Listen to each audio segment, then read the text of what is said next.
सभासदों, माननीय अध्यक्ष जी,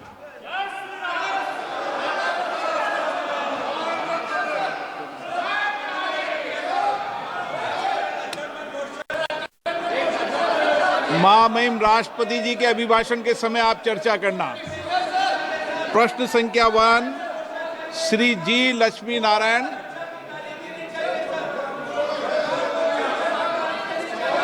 माननीय मंत्री जी,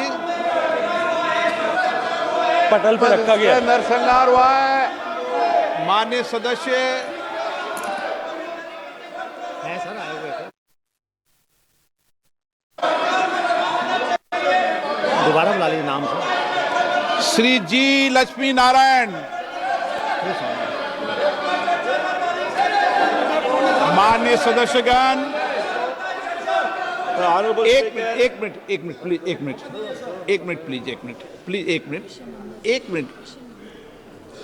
माननीय सदस्यगण, महामहिम राष्ट्रपति जी ने कुंभ के बारे में भी चर्चा की है, इसलिए आप जब महामहिम राष्ट्रपति जी के अभिभाषण के अंदर जब अपने विषय को रखें तो वो विषय भी आप रख सकते हैं।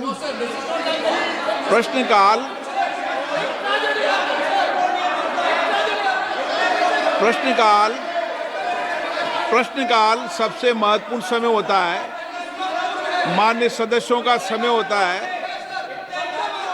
और बहुत प्रयास करने के बाद माननीय सदस्यों का प्रश्न आता है, सरकार की जवाबदेही भी तय होती है।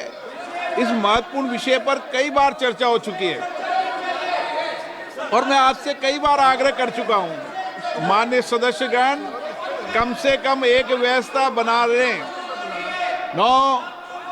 एक व्यवस्था बना लें कि प्रश्नकाल के अंदर कभी भी विषय को नहीं उठाने दिया जाएगा। जब मैं आपका स्थगन को अलाउ नहीं करूं तब विषय उठाया करो। कभी हम संसद की व्यवस्थाओं को तो बनाएं ना।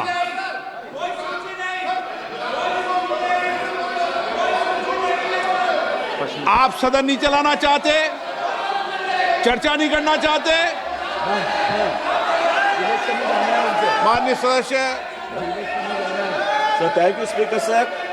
Question number 1 पूछा है सर, मैं सप्लीमेंट्री का।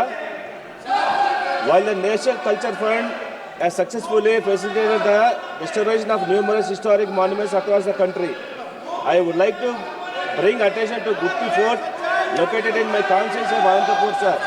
This majestic fort, the largest in the state, has witnessed the rise and fall of empires from the Chalukyas to the Vijayanagar Empire, the Mughals and the Marathas, sir, and even the British. Strategically located near NS 44, NS 67 and the Gupti railway station junction, sir. It holds immense potential to become a key tourism hub. However, the fort is currently in a state of neglect. A proposal of 60 crore for its restoration has already been submitted under the NCF ethics remaining pending, sir. I would like to ask the Honorable Minister if the government will take up this project at the earliest and expedite its approval to ensure the timely restoration of Gupti Fort, sir. Thank you, sir. माननीय मंत्री जी। माननीय अध्यक्ष महोदय, कहना चाहते हैं Kiran ji. under the provisions of National Culture Fund,